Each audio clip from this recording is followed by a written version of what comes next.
Oi, gente, tudo bom? Sejam bem-vindos.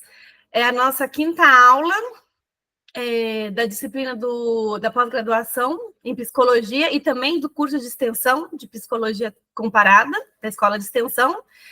A disciplina tem como nome Tópicos Especiais em Desenvolvimento Sociocognitivo e Psicologia Comparada, Aprendizagem de Humanos e Equinos. Hoje estamos aqui e vamos fazer um pouquinho da revisão da aula passada. Muitos não vieram à aula passada, né? E me pediram uma revisão, então a gente vai estar falando um pouquinho da revisão. E vocês que vão lembrando, quem tiver alguma dúvida pode interromper, falar, tá, gente? Fica à vontade. Então, eu sou Tatiane Godoy, sou pós-doutoranda em psicologia, fiz doutorado e mestrado em medicina veterinária. A professora Valéria, que também é a coordenadora da disciplina, né? É psicóloga, também pedagoga, doutora em psicologia e pós-doutora também em psicologia. Fala aí, Valéria, alguma coisa que você gostaria de estar acrescentando? Bom dia, pessoal. Muito bom estar aqui. Só isso, né? Aprendendo sempre. Então, hoje a gente vai fazer um pouquinho da revisão de como que foi a aula passada. Vou mostrar uns slides rapidamente, mas vocês podem interromper a hora que for preciso, tá? E a gente vai falar um pouquinho também do comportamento e temperamento dos animais. Esse aqui é da terceira aula, lá, quando a gente estudou psicologia comparada e etologia. Então, só para a gente estar lembrando, né? Que é o estudo científico dos processos mentais e comportamentais dos animais. A etologia vai estudar o animal no ambiente natural, o estudo no habitat,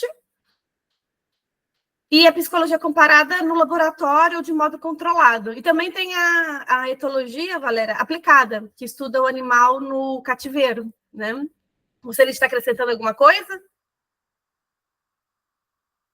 Não, até isso, né? Como você falou agora, essa distinção é a distinção clássica.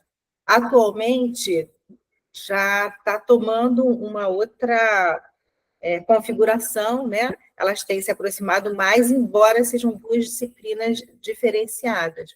Uma, a etologia, onde prevalecem, por exemplo, biólogos, né? E a psicologia comparada, ou psicologia evolutiva, atualmente, prevalecem os psicólogos.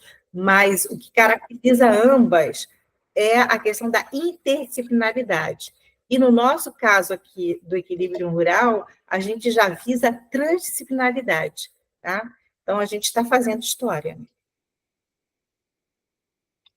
É isso aí. E a gente perguntou na aula passada, né, por que estudar o comportamento animal? E daí eu gostaria de vocês aí, que a gente deu uma estudada na aula passada, quem estava ou quem não estava, respondesse para mim, por que a gente tem que estudar o comportamento animal? Pode escrever no chat. Quem quiser falar. Quem quiser falar pode abrir o microfone.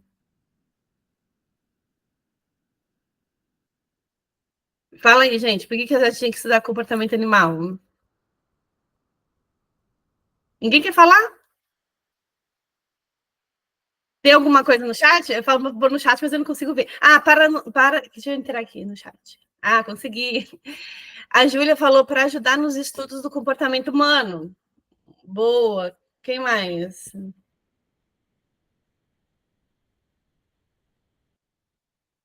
Ninguém quer falar mais? A Camille. Acabei de entrar agora. Oi, Flávia, seja bem-vinda. Tudo bom? Perdão não. Começamos agora mesmo. Oi. Eu acho que também para poder compreender esse comportamento de como esse animal funciona para melhorar o convívio entre humano e animal. Pode ter benefício, né, para a saúde mental, como a gente está vendo, né, a questão da liderança que vocês também estudam, quer dizer, também olhar o comportamento animal para entender como ele funciona. para não se pautar no nosso jeito de funcionar e achar que tem que ser o único jeito de entender. Ótima observação, Flávia. A Camille escreveu também, para a gente entender a relação deles com o meio, a rotina e como eles sentem. Excelente também, né? Como a gente falou da versão tradicional do estudo e como que está atualmente, no início do comportamento animal tinha um sentido muito utilitarista voltado ao benefício do ser humano. Hoje em dia, essa tendência não se segura, né? Existe uma outra tendência, que é o que o equilíbrio rural também se coaduna, que é o pensamento sistêmico. Então, quando a gente estuda o comportamento animal, a gente efetivamente está tentando compreender a vida como um todo, e a vida do sistema como um todo. Então, é interessante a gente olhar esse comportamento animal, quer seja um animal humano ou não humano, não importa, e a sua relação com outros animais e com os seres abióticos também, né? Então, bem legal. Ótimo posicionamento, Valéria. E lá nos primórdios já começavam o início da civilização sedentária, né? Foi através da observação, né? Eles começaram a observar os animais, como que eles faziam. Isso foi importante para ajudar na caça, na defesa. Então, desde os primórdios ali da criação da civilização, lá, o homem pré-histórico, ele já fazia essa observação através de pinturas rupestres nas cavernas. Você vê ele relatando o comportamento dos animais, e através dos animais também que ajudou a civilização a se estabelecer. Então, hoje em dia nem tanto, hoje em dia a gente já tem a máquina, mas se você for lembrar, antigamente arado com boi, com cavalo, então você tinha toda a parte do animal ajudando na construção da civilização, né? Hoje a gente já consegue através dos robôs, mas ainda temos os animais, né? Muita gente ainda até hoje tem um cachorro em casa para defender meu território, apesar que hoje existe câmeras, mas o conceito foi principalmente de como que o animal ajudaria o ser humano. E eles viram esse benefício e essa troca, né?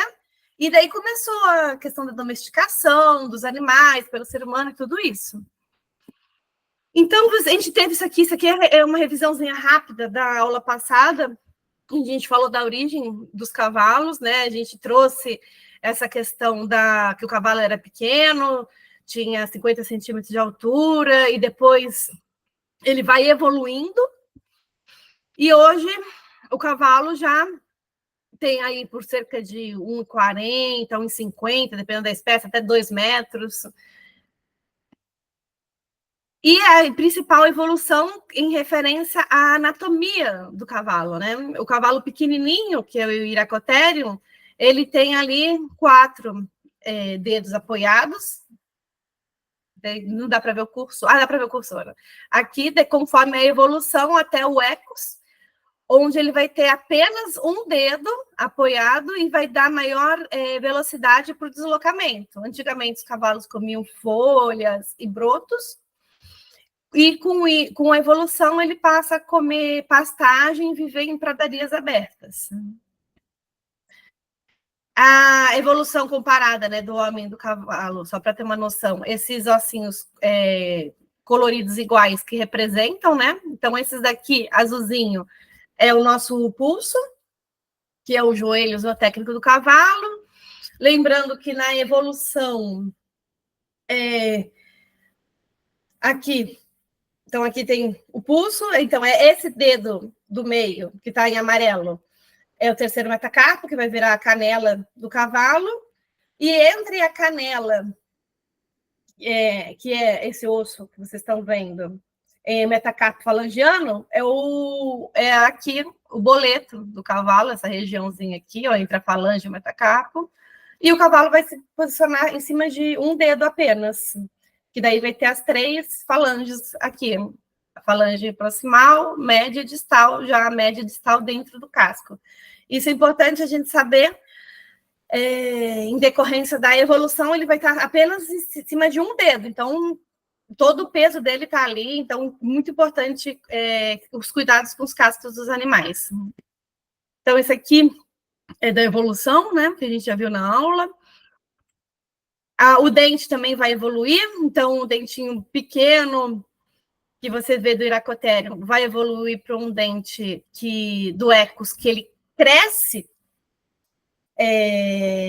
sempre um crescimento contínuo. Então, o cavalo, como que ele se alimenta? Ele se alimenta mastigando, lateralizando, rotacionando, assim. E com isso ele gasta os dentes dele.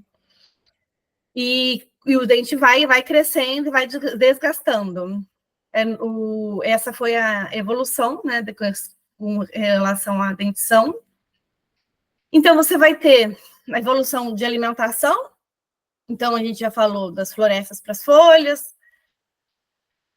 a pastagem, a vivência com os outros animais. Lembrando que o cavalo, ele é predado, ou seja, ele é presa de outros animais, porque ele é herbívoro, e para viver e conseguir evoluir, ele se juntou em manadas, que as manadas juntos são mais fortes, né? A gente fala juntos são mais fortes, acreditado, realmente. Então, eles juntos, eles são mais fortes. Então, você vai ver esse comportamento em vários animais herbívoros que ficam gregários, unidos.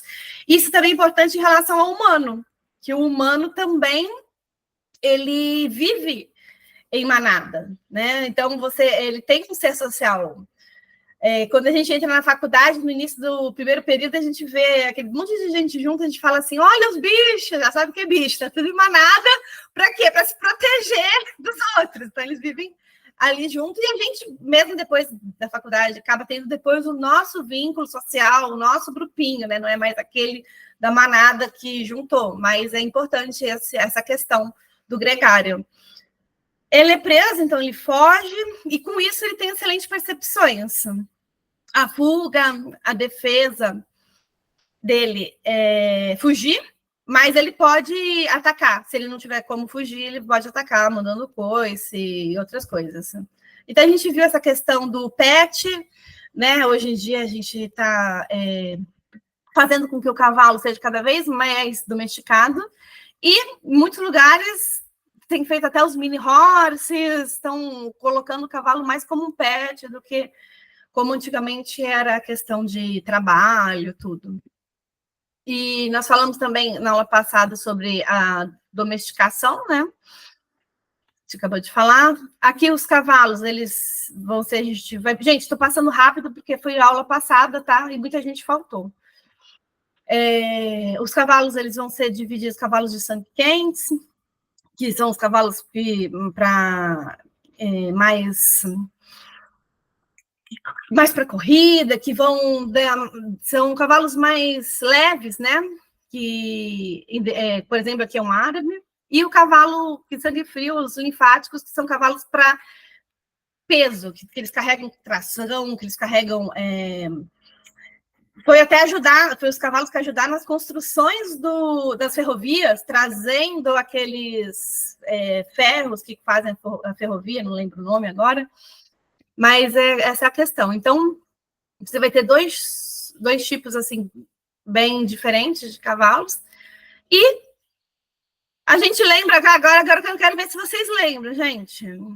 Vamos lá. Isso aqui primeiro, agora está melhor para enxergar, né? Na aula não dava para enxergar direito. Esse primeiro aqui é o quê? Esse que está deitado no redondelo. Tem um orelhão. É um burro. É um burro. Oi, Cecília. Burro não, Cecília, não é um burro. Primeiro aqui, ó. O que está deitado. Não o que está em pé aqui. O jumento. Muito bom. Jumento, é verdade. É o jumento que tem aqui. Então, esse aqui é o jumento. O jumento, ele não é um cavalo, é o Equus asininos, né? Mas vai vir da evolução do Equus. E esse daqui que está com a mantinha é o burro. Então, vocês lembram disso, né? E esse daqui que está com o filhotinho é o cavalo, no caso, é uma égua e um potro. A gente, no equilíbrio rural, a gente trabalha apenas com cavalos. Tem gente que visam terapias e atendimentos com jumento e com burro, mas ainda não é tão difundido, né? O cavalo, ele é gregário e vive em manadas com um líder, né? E é bem social. O jumento, ele é um pouco territorialista. Então, ele marca o território e ele fica naquele território ali. Tanto no comportamento sexual, o cavalo é o garanhão que vai atrás das éguas lá e para copular, né? Já o jumento, não. O jumento, ele fica e geralmente a jumenta vem atrás dele, né? Então, são comportamentos um pouco diferentes. E lembrando só que o burro é o cruzamento da égua com o jumento macho. E o bardoto é o cruzamento da jumenta fêmea com a égua, tá? E não é muito comum. Mas o nosso foco hoje vai ser o cavalo. Alguma dúvida que ficou da aula passada? Não.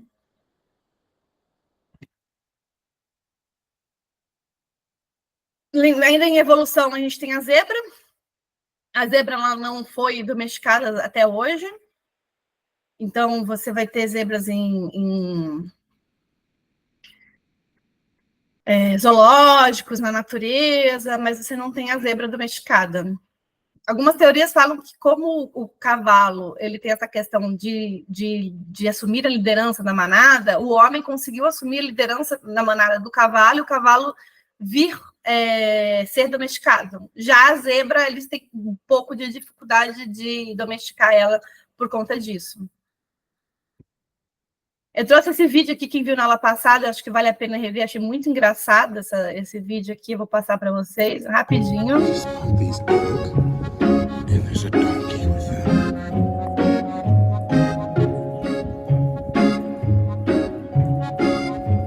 Vocês viram? Aqui é um bando de gados, né? E dentro desse bando de gados tem um jumento. Fala burro, não jumento.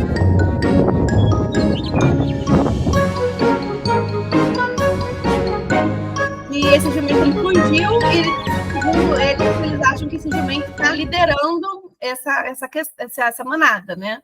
E esse jumento também, ele teve... O jumento, por ser bastante territorialista, é comum, às vezes, ele começar a atacar outras espécies. E daí falou em outro vídeo que esse jumento já tinha matado um filhote de tigre, algo do gênero. Então, o jumento realmente, ele, mais do que o cavalo, ele defende bastante o território. Então, até que ponto? Será que ele virou o líder do bando ou o bando se sentiu seguro perto dele e começou a seguir ele ali, né? Então, a gente não sabe isso, mas achei interessante esse vídeo, né? Lembrando que o cavalo... Então, a gente volta aqui para o cavalo, que é o nosso objetivo. Ele passa 16 horas por dia. Ele interage com as espécies, com os companheiros, né? E também com a gente. Mas na natureza, entre as espécies dele, 4 horas por dia. E dorme 4 horas. Ele pode dormir tanto em pé, que é o mais comum que você vê o cavalo dormindo, ou dormir deitado. O deitado, ele só vai dormir se ele estiver em um ambiente muito seguro e outro cavalo em pé, protegendo. Porque daí ele vai se sentir seguro, porque tem outro animal fazendo a vigília, né? Lembrando que é importante a gente sempre saber o que o animal come, acesso ao pasto, a água, o sal mineral. É muito importante o sal mineral, né? E sombra. Por que a gente precisa saber tudo isso? Porque todos esses fatores influenciam no comportamento do animal e vai influenciar na terapia que você vai estar sendo feita, na atividade que vai estar sendo feita com o ser humano. Então, se o cavalo... o cavalo ele vai espelhar o ser humano, ele vai ajudar, mas se ele não tiver bem nutrido, com as condições de bem-estar, ele tem as próprias funções dele. Ele vai começar a falar, eu não quero ficar aqui, eu quero sair, eu não quero fazer isso. Então, é importante você estar vislumbrando a o que o animal precisa. E daí o que a gente falou na outra aula foi a questão de criação, né? E daí, como a gente viu que o cavalo fica 16 horas pastando, daí você vai no Aras, vai trabalhar no Aras, num centro de ecoterapia, em qualquer lugar onde que o cavalo fica dentro de uma baia fechada o tempo todo, e ele não tem, às vezes, esse daqui, essa fotinha, daí ele consegue ver o amiguinho, né? Mas, às vezes, o cavalo não consegue ver o amigo que está ali. E, com isso, o que acontece? Ele começa a desenvolver comportamentos anormais e a interação entre o animal e o humano também fica prejudicada. Então, o cavalo que vive no sistema intensivo, às vezes fica só 10% do tempo comendo. Você coloca lá o capim, ele comeu tudo, acabou. Não tem mais nada, não tem nenhuma interação. E o cavalo, ele fica 16 horas pastando. E o crescimento do dente dele é contínuo. E ele tem que mastigar para desgastar o dente. Daí ele não mastiga direito, começa a criar pontas dentárias, começa a criar dores no cavalo, que você não está entendendo o comportamento dele, porque ele está com dor. Porque ele não mastigou, porque ele está estressado. Então, é muito importante a gente preservar ao máximo o comportamento do animal. E como que eu posso fazer isso se eu tenho um sistema intensivo? Fala aí, Cecília. Na verdade é isso, né? Porque eles ficam muito pouco tempo para pastar, para fazer algum relacionamento com outros, e isso deve ser totalmente estressante para eles, né? E como que a gente pode fazer para diminuir o estresse? Não sei se, né, deixar mais solto, se deixar em companhia, né? Também, né, bem alimentados, com água, tudo isso também acredito que vai trazer um bem-estar maior para eles. Com certeza. A gente conhecendo, então isso que é importante, a gente conhecer como ele vive na natureza para tentar proporcionar as questões dele. Então, como a Cecília falou, se você tem um cavalo dentro de uma cocheira, você libera ele para andar e ir num piquete que tem um pouquinho de comida para pastar. Não vai no piquete de areia que ele não vai comer nada. No piquete onde ele consiga ter até mesmo interação com outros animais, para eles brincarem, se interagirem. Então, por isso que é importante a gente conhecer. E tem gente, tem vezes que você vai entrar num área, vai entrar num lugar, e o cara fala, não tem como fazer um sistema, por exemplo, igual essa última aqui, semi-intensivo, onde o cavalo entra na baia a hora que quer e sai a hora que quer. Daí você fala, tudo bem, não tem, mas vamos estar fazendo com que esse animal tenha o máximo possível de liberdade, de interação, porque isso influencia e muito na relação. Então, só para completar um pouquinho o de antes, né? A gente está falando do quadro atual, né? Então, até o que prevalece é a criação intensiva. E mesmo em alguns centros de ecoterapia, ou coisa assim, são centros que são criados com cavalos doados, que são cavalos já até que deveriam estar aposentados, né? Deveriam estar livres no pasto, e aí eles ganham uma outra função, né? E tem todo um movimento do direito animal, do direito à vida contra isso. Então, só para a gente deixar claro, embora isso seja o que prevalece, eu acho importante o que a Tatiane falou, da gente repensar, como Cecília falou também. Ok, isso é como nós estamos agora, mas é onde a gente quer ficar, né? Qual é o cenário que a gente quer construir? Nós, aqui na Rural, a gente tem um benefício de ser, né, uma área rural muito grande. Então, algumas pessoas em alguns centros urbanos enfim, né, que trabalham com o cavalo, não têm esse espaço. E aí vem a pergunta, mesmo que tenha o benefício humano, será que é justo com o cavalo em si? Né? A falar, mas o cavalo é bem, está lá. Será que o cavalo está efetivamente com uma boa qualidade de vida ou ele já se submeteu e já está resignado. Então, não estou fechando questões agora, nem quero abrir essa polêmica, mas é só para que a gente reflita efetivamente onde nós estamos e aonde a gente quer estar, né? A gente aqui no Equilíbrio Rural, a gente tem esse compromisso efetivamente de que o bem-estar e a qualidade de vida seja para todos. Não pode haver um prejuízo do cavalo em benesse do ser humano, né? E aí a gente faz vários estudos, né? A gente está iniciando efetivamente nisso, mas essa é a nossa direção. Só isso, Tati, obrigada. Ótima colocação, Valéria, é isso mesmo. Temos que ver e temos que lutar, né? Fazer com que seja o mais próximo possível o habitat dele, próximo ao que ele necessita. Então, vimos que o isolamento é prejudicial à saúde mental do cavalo. O confinamento vai, às vezes, o contato do olfativo, auditivo e visual vai estar diminuído, porque às vezes ele não tem muito contato com os outros. O auditivo, até principalmente, às vezes tem lugares que tem, que eu falei, né, picadeiras próximas, então ecoa dentro das baias, e visual, às vezes ele não tem nenhum contato com o outro animal, né? E nem o contato, às vezes tem contato, às vezes não tem, depende do estilo da baia, né? Mas a questão também do grooming, o cavalo ele vai fazendo grooming entre ele e outro, né? Então, essa convivência é importante a gente respeitar. E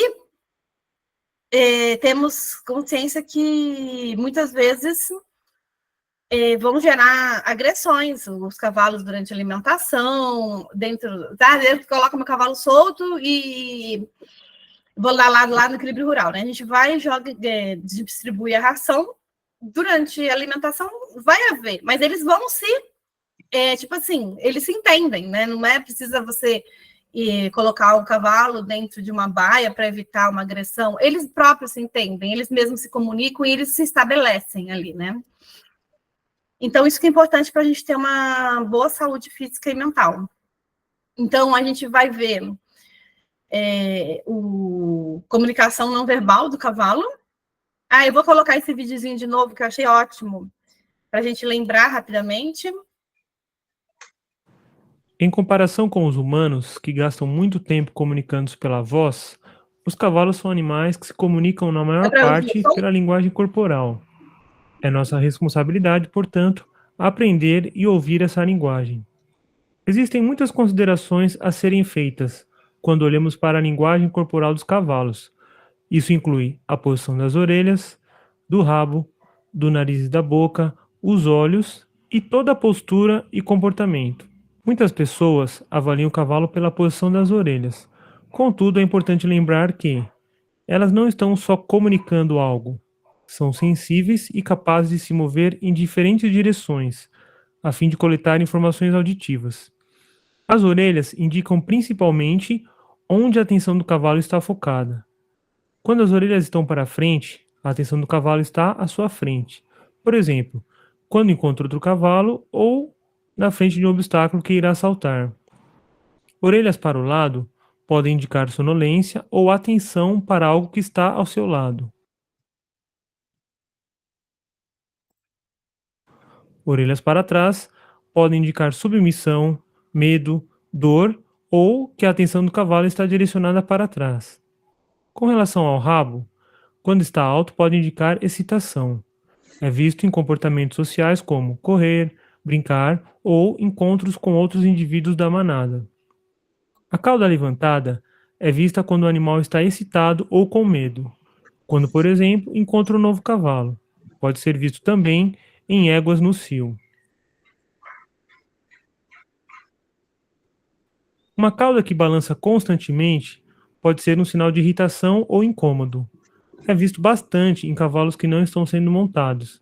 Em éguas, pode indicar não receptividade ao garanhão. Também é usada para espantar moscas. Além das orelhas, a boca e o nariz trazem informações úteis com relação ao estado emocional do cavalo. Abrir a boca é um comportamento de conciliação e evitação de conflitos, vista principalmente em potros, quando o animal está movendo sua boca como se estivesse sugando algo, todavia sem ter nada dentro. Lamber e mastigar são duas ações que são erroneamente interpretadas como respeito e relaxamento, porém, são sinais de boca seca e quadros de estresse. Quando soltos, cavalos podem lamber-se e mover sua boca, como se estivesse mastigando algo, após eventos que lhe causaram medo.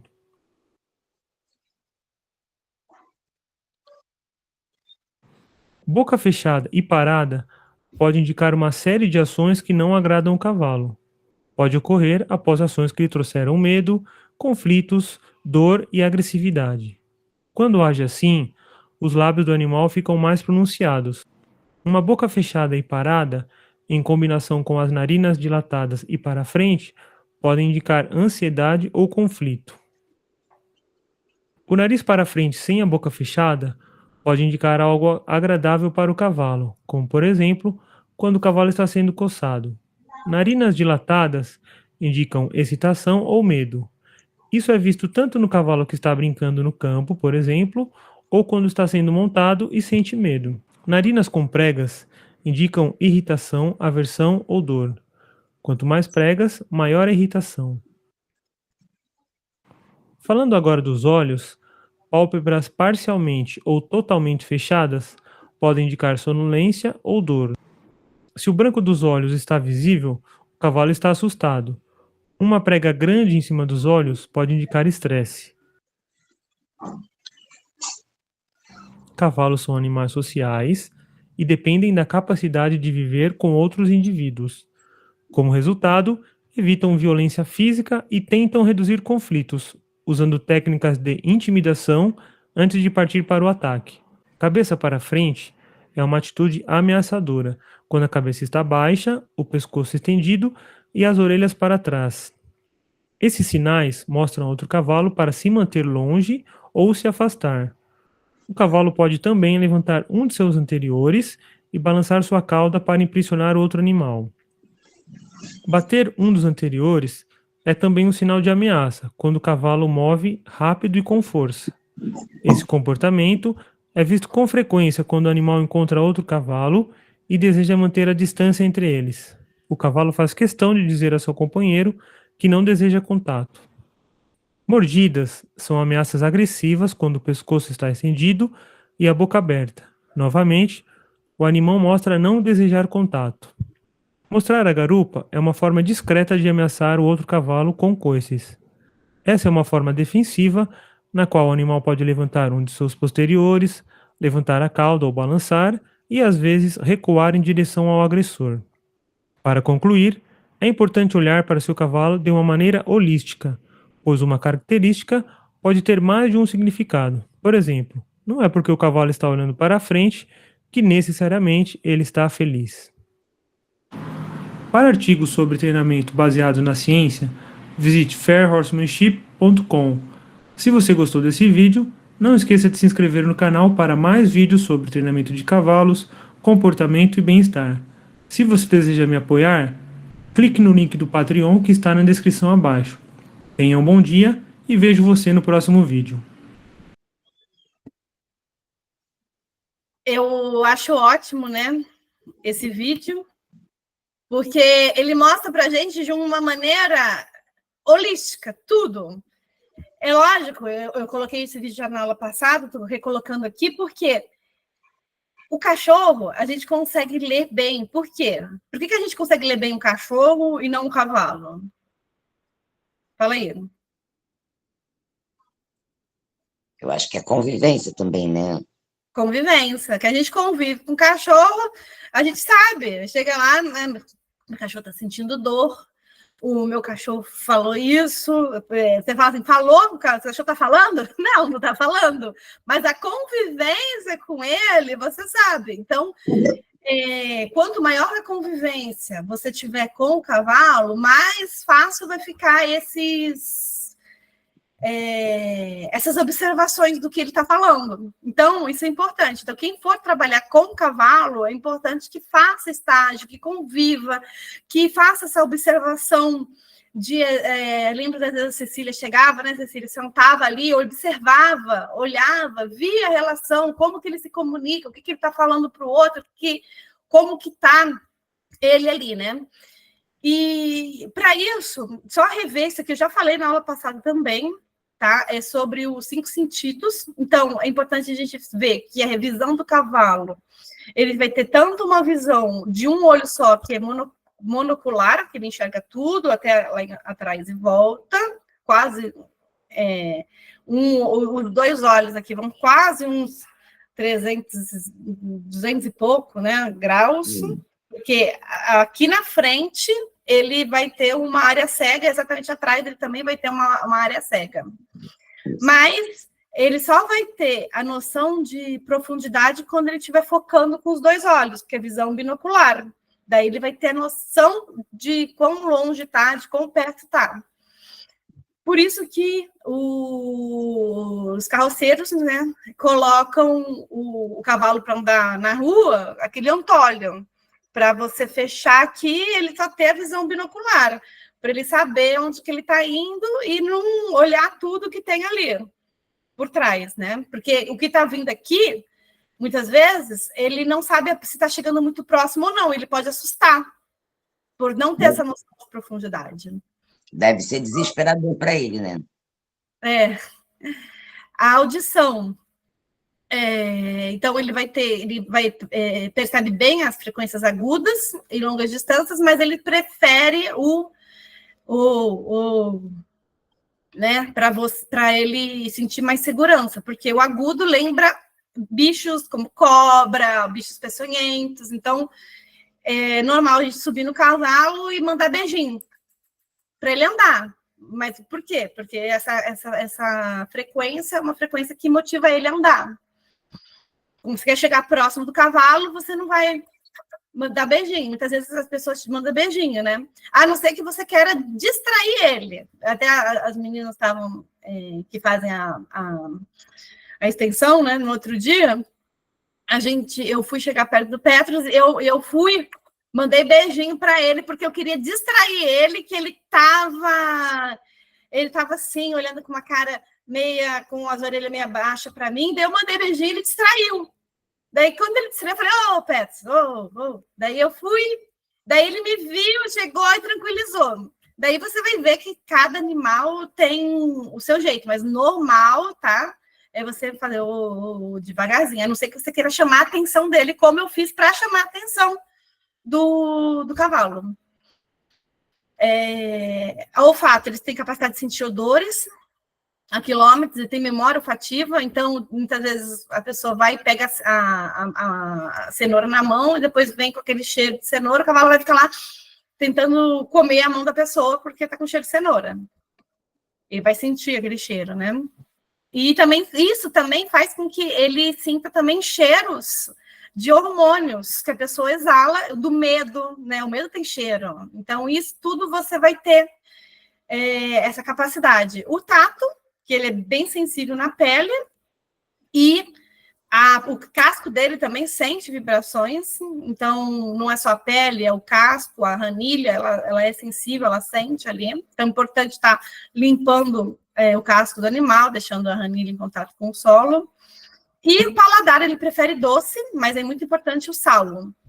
Mineral, por conta de que às vezes o cavalo vive preso, então ele não tem acesso a todos os minerais, então a gente tem que compor a dieta dele. Aqui é aquela questão da visão dele, né? A visão monocular, a visão binocular na frente, e a questão aqui o ângulo de visão, e o ponto cego aqui atrás. Aqui, lembrando a posição de cabeça do cavalo, então o foco na frente, ele vai estar focado na frente e não vai estar enxergando o que tem atrás, aqui do lado. Então, quando se aproximar do cavalo, você tem ver se ele está te enxergando, né? E quando ele está te enxergando aqui atrás, aqui do lado, na frente, ele vai estar sem a visão. Então, Você chega, o cavalo tem alguém aqui do lado mexendo no cavalo, você chega pela frente, mas ele não está com a visão binocular. Ele está com a monocular, e às vezes ele vai assustar. Então, isso é muito importante. Essa questão também da posição de cabeça também, né? E aqui lembrando que aqui em cima ele não vê, então, às vezes, a montaria, o cavalo tem que ter confiança de que você está ali com ele, às vezes vira a cabeça para ele te ver, e depois ele vai seguir em linha reta, mas confiando em você. Então, por isso é importante a confiança. A orelha, a gente falou da audição rapidamente, né? A orelha do cavalo, ela move quase 180 graus. Então, e a posição de orelha vai dizer no etograma como que ele vai estar em relação ao que está ocorrendo, onde está a atenção dele. Então, aqui os movimentos, cada uma move para um lado. Aqui, ó. Então, lembrando do etograma, orelha para frente, está atento, né? Ele pode estar curioso também. E, ao mesmo tempo que uma orelha está para frente, mas um corpo está tenso, isso significa que o animal está tenso com alguma coisa. Ele está ali, mas ele está preocupado. Então, a gente tem que olhar a orelha e o corpo dele. Às vezes o cavalo está com as orelhas caídas, mas ele pode estar aborrecido, né? E também cansado. Então, é tudo um contexto. Não só a orelha, mas o cavalo, o relaxamento, tudo isso. O animal pode estar também, essa questão, essa orelha principal de defensiva, né? Para trás, o corpo também. Na defensiva, você vê aqui, ó, ele está curtinho. Tá se defendendo, né? Tá próximo aqui as patas. O olfato a gente já falou, né? Dando destaque para o órgão vômero-nasal, que ele vai sentir os odores, principalmente dos hormônios, da égua no cio e da gente comer também. O tato, que a gente falou, né? O cavalo sente a mosquinha, a ranilha ele sente, então mosca foi, pousou, ele vai e vibra a pele. Então, quando a gente for chegar nele, não ir devagarzinho, que vai achar que é uma mosca, pode ficar irritado. Ele prefere doce, mas ele precisa de sal. Isso aqui é um videozinho também. Aqui, ó. Aí quando a gente for dar, ó, você viu, ele abriu a mão, porque senão o cavalo ia comer a mão dele, né? Ele está sentindo cheiro ali na mão inteira.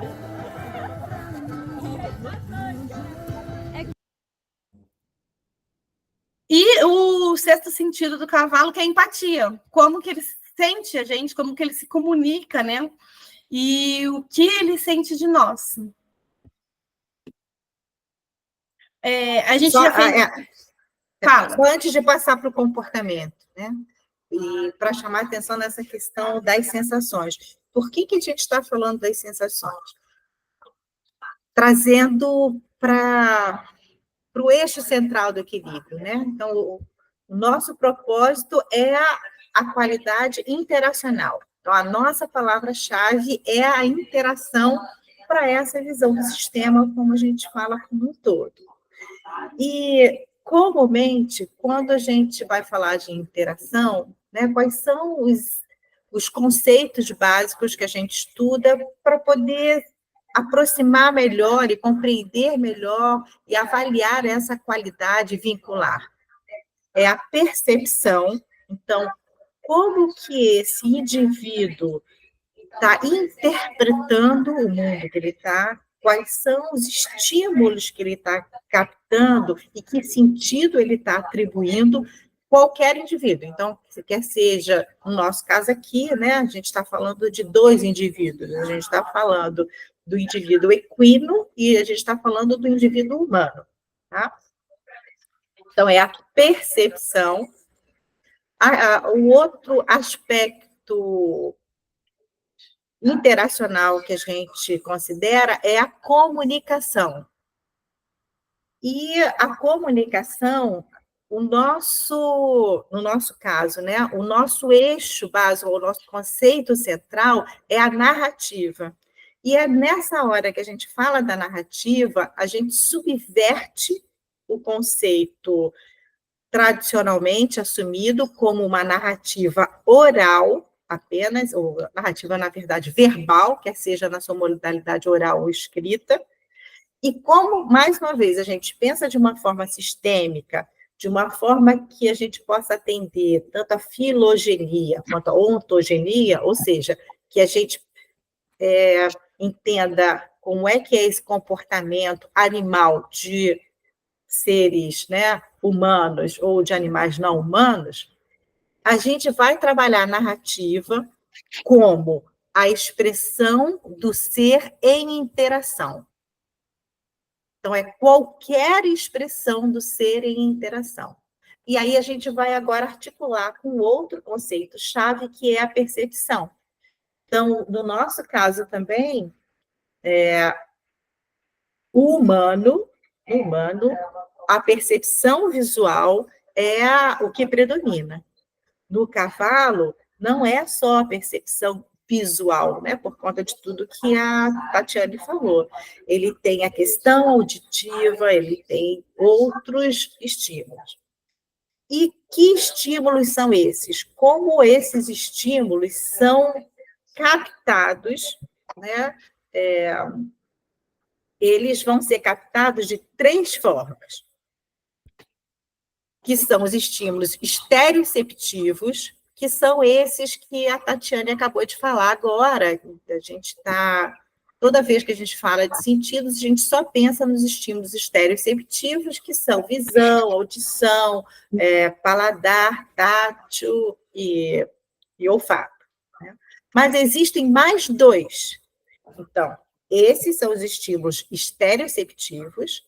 A gente tem os estímulos proprioceptivos, que de alguma forma também são divulgados. O que são os estímulos proprioceptivos? São os estímulos que trabalham com a questão do ser em movimento. Né? Então, qual é o seu eixo de equilíbrio, qual é a sua posição, como que ele trabalha com o seu deslocamento corporal, quais são as informações que ele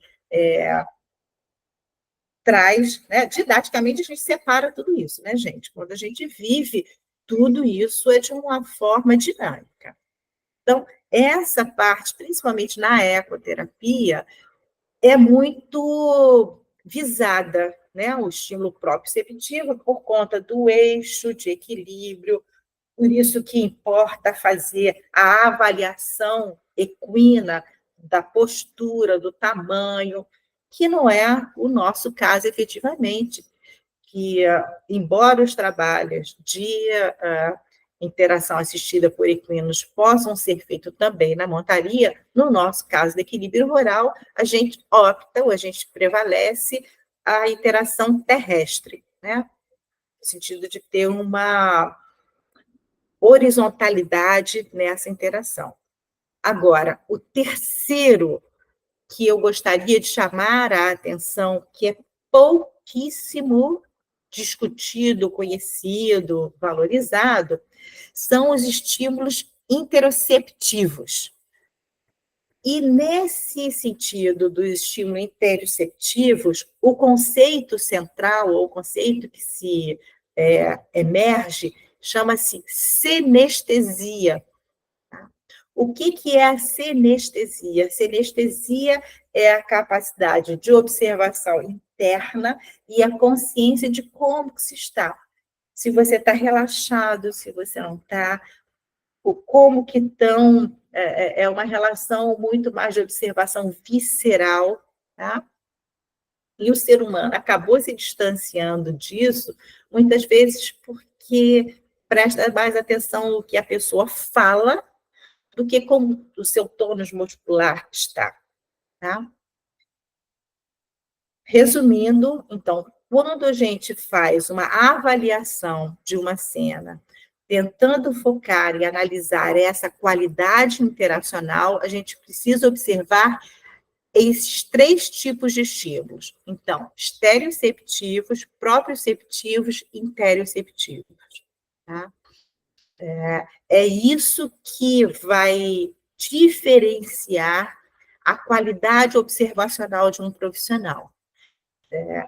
Olhar, né, observar é mais do que olhar, porque a gente, às vezes, olha e a gente não enxerga. Então, observar é essa capacidade de também direcionar, né, o nosso campo de percepção e atribuir sentidos, sempre buscando diferentes pontos de perspectiva e de observação para conseguir elementos para uma visão sistêmica maior, né? Essa compreensão holística maior. E aí a gente vai entender essa questão da empatia de um outro jeito. E também, quando eu falei dessa narrativa, da conclusão, também só para fechar minha fala agora, a Tati destacou muito a comunicação não verbal do cavalo, que é a prioritária, né? O cavalo também faz uma comunicação verbal, mas em menor grau, em menor importância, sempre pensando, né, a herança dele enquanto animal de presa. Quanto mais ele for capaz de se comunicar de uma forma silenciosa, isso traz mais segurança e mais garantia para a sua sobrevivência. E aí eu quero chamar a atenção como que nós, seres humanos, né, algumas pessoas em determinadas condições, elas também se utilizam dessa comunicação não verbal. Eu já tive oportunidade, em outros momentos, de enaltecer isso. A minha aproximação ao trabalho com cavalo, eu iniciei pelo trabalho da ecoterapia, foi por admirar o resultado rápido e intenso do trabalho com as crianças com TEA, com transtorno do espectro autista. E na minha investigação, eu queria saber não se dava certo ou não, porque isso já está consolidado, né? Então, o resultado é efetivo. Eu queria entender por que esse resultado era efetivo. E uma das características foi esta habilidade do cavalo de ler e interpretar essa comunicação não verbal. E a criança se sentia compreendida e interagia dessa forma não verbal também com o cavalo. Tá? Então, eu aprendi muito sobre o processo comunicacional, né, da criança em determinado, né, nível de espectro do autismo, observando o cavalo. Então, como que ele observava, como que ele equalizava, né, o seu comportamento, como ele harmonizava, criava sintonia com essa criança e pude caminhar nesse sentido. Tá? Então, esse é o destaque que eu gostaria de falar com vocês. Então, os 3 tipos de estímulos, volto a falar, estereoceptivos, proprioceptivos, interioceptivos, e a qualidade de comunicação com o reconhecer da narrativa enquanto expressão de interação do ser, e que a gente precisa, enquanto profissional, se deslocar do nosso ponto de preferencial de comunicação e observar quais são os canais ativados e quais são os canais que têm um resultado positivo na interação que a gente está observando. Tá? O último detalhe também, existem vários relatos de pessoas com TEA que o processo cognitivo também é diferente do hegemônico, do que a maior parte das pessoas tem, né?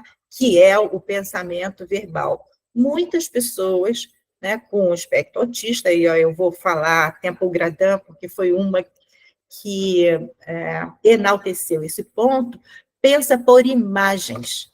Então, isso é a contribuição do estudo da psicologia cognitiva para a psicologia social. E o cavalo também pensa em formas de imagens.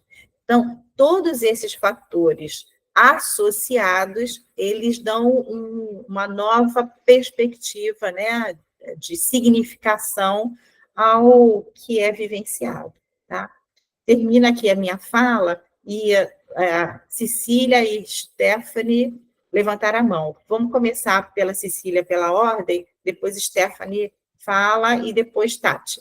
Termina aqui.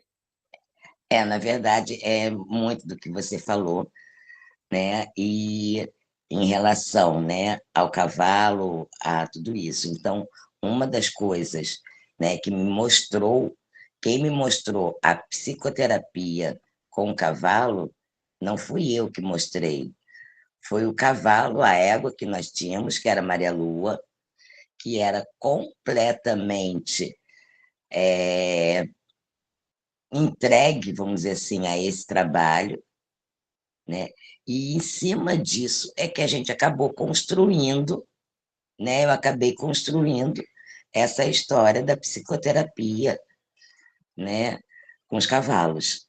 E, assim, é impressionante ver como isso realmente funciona.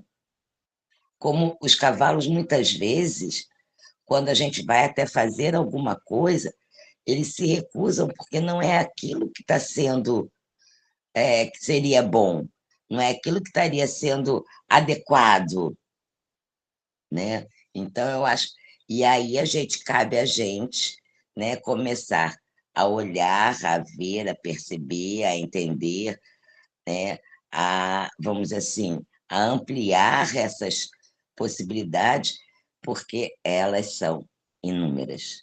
É impressionante nesses anos todos, né, que eu trabalho, como faz diferença a questão do cavalo, mas principalmente essa questão se o cavalo tiver basicamente acostumado com essa interação. E aí, só para concluir a fala da Cecília e passar para a Stephanie, né?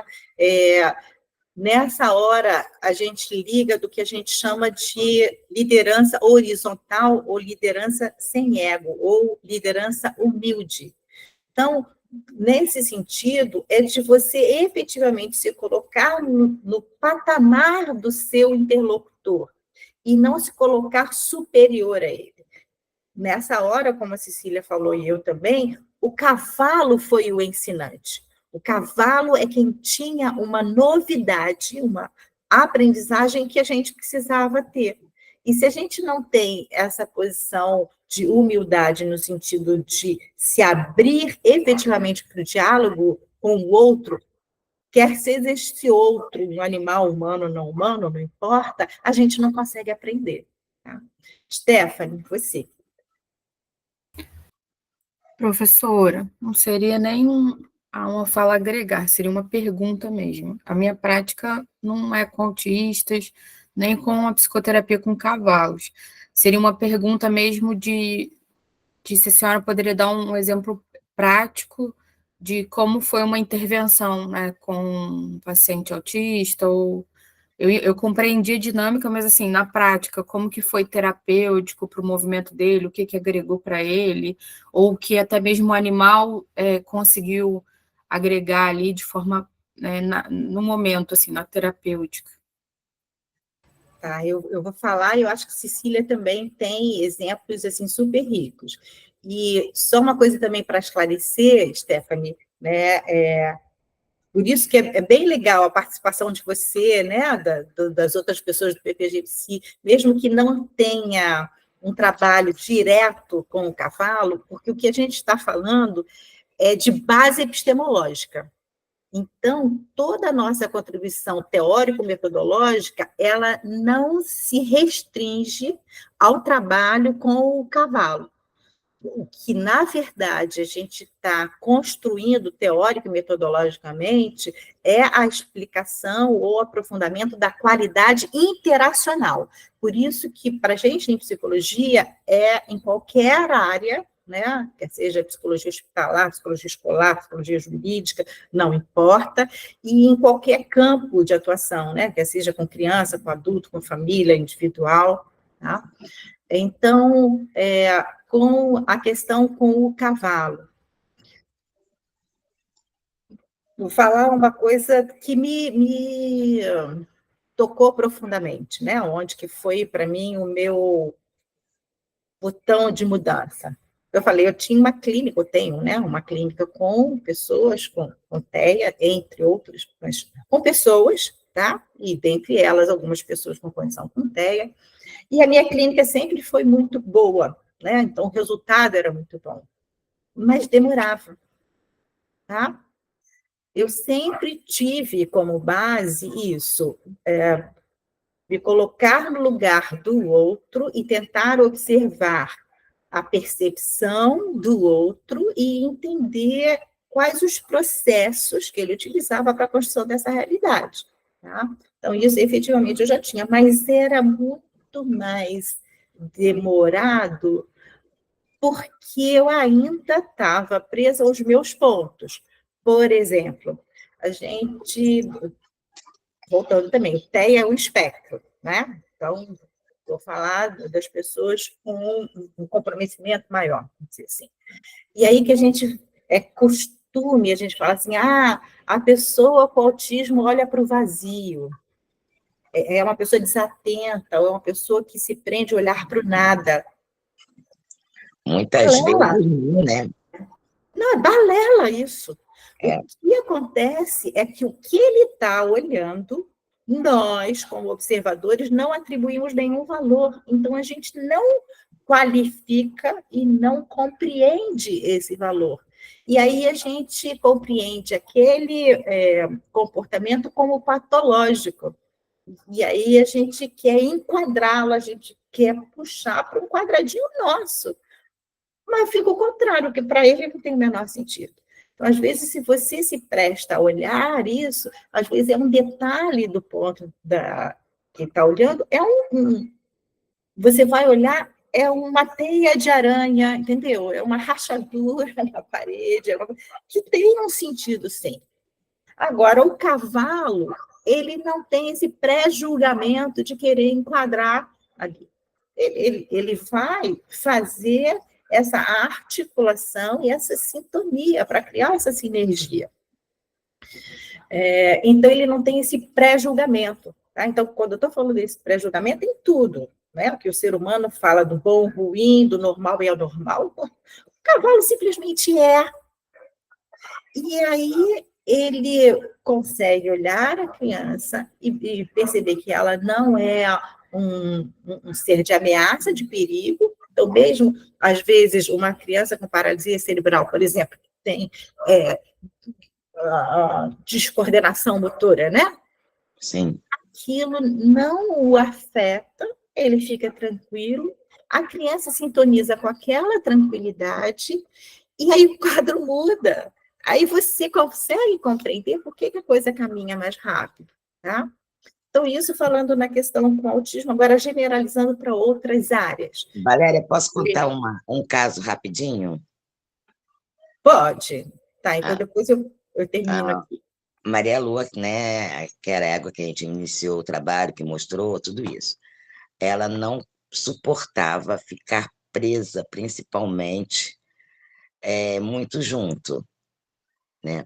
E aí, um dia, chegou uma madrasta, vamos dizer assim, com uma menina que havia sofrido um acidente de carro, então estava com várias funções difíceis, tudo isso.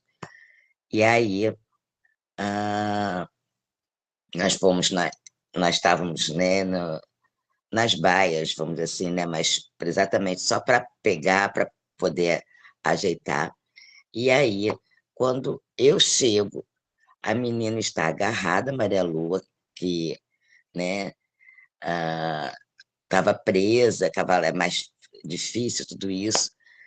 E aí, foi uma interação lindíssima.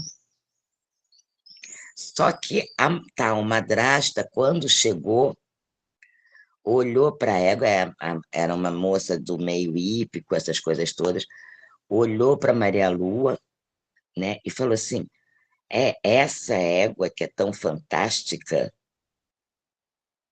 né?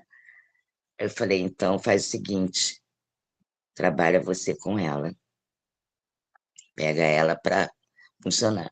E a Maria Lua não dava um passo, não fazia nada, porque a menina foi, com qualquer questão, livre, e para pegar. E a outra foi exatamente ao contrário, né? Ela estava julgando e não, né, observando a interação feita entre elas. Eu acho que isso, assim, é uma coisa fundamental. Sem isso, não dá para acontecer a psicoterapia. Até só para concluir isso mesmo que a Cecília falou, já alargando, né? Assim, o cavalo, por isso que a gente chama de cavalo como coterapeuta, embora alguns autores, algumas pessoas critiquem esse nome, né? Sim. Porque o terapeuta, efetivamente, ele tem um objetivo traçado e ele tem como avaliar, né? Acompanhar o manejo técnico. Mas o que quando a gente usa esse termo, é para enaltecer essa habilidade natural do cavalo nesse julgamento e construção de sentido como um todo, tá? É bem isso. Agora, alargando, quando eu falo de uma aplicação em outros conceitos, o que a gente aprende disso? Então, fazendo uma terapia familiar, por exemplo, se você chega já com todo um pré-julgamento e querendo enquadrar aquelas pessoas em determinados papéis, né, não funciona. determinadas modalidades de família, você, como profissional, você não está respeitando qual é a vibração, o pulsar daquela família. E, muitas vezes, aquela pessoa que é indicada, reconhecida como o problema, efetivamente não é. Então, você precisa essa qualidade de observação e compreender a comunicação para além do que é falado. E aí a gente compreende sempre numa visão sistêmica como um todo. Tá? Então, quem é que começa a falar? Como que é continuado depois? Qual é a continuidade, né, do discurso? Tem rupturas ou não? E aquela pessoa, às vezes, é uma pessoa que é realmente escolhida pela família e ela assume aquele lugar e que segura aquele grupo naquela construção. Tá? Bem, Stephanie... Então, eu consegui entender, então, o que me chama muita atenção, professora, na sua fala, é o quanto o cavalo, então, ele é muito potente de uma forma, assim, terapêutica mesmo, quando a gente... Não seria desajuste, né? Não sei se eu estou sendo feliz nessa palavra, mas, assim, o quanto ele é muito potente para dar esse contorno, assim, na terapêutica, para a gente conseguir observar e sentir, né, como que está sendo ali para o paciente e para o animal. Eu vou falar agora de mim, né, pessoalmente, assim, para além do equilíbrio rural. Eu falei, o meu foco é a qualidade interacional. Então, assim, a constituição vincular e a qualidade interacional. Isso tem uma dinâmica, né, tem uma negociação, tem uma construção de sentido. Ok? No caso do equilíbrio rural, é o quanto que esse cavalo facilita esse processo. Tá? Existem outras possibilidades, a gente já fez até uma experiência na própria rural, no Jardim Botânico, com interação com a natureza, né? A gente tem uma nova colaboradora, né, que é a professora Carla, também do DEPSI, que ela trabalha com a ecopsicologia, então, que ela não... o recurso, não é nem o recurso, melhor falando, mas o foco é na interação com a natureza. Então, a gente tem várias formas, tá? Por que eu estou chamando a atenção por isso? Aqui a gente está aprofundando para compreender como acontece isso com o equino. E aí, por isso, a questão da contribuição da etologia e da psicologia comparada. E por isso que a gente precisa compreender como que o cavalo percebe e age no mundo. Qual é a compreensão? Porque não é igual ao humano. Alguns pontos, eles convergem, e outros são diferentes. Então, a gente precisa respeitar o outro na sua realidade, tá?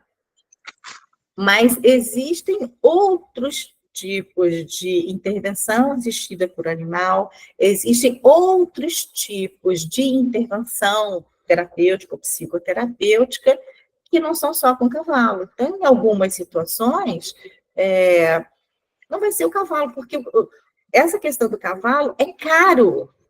E aí volta um pouco o que a gente falou antes, de como que esse cavalo é criado. Sabe? É intensivo, semi-extensivo ou extensivo?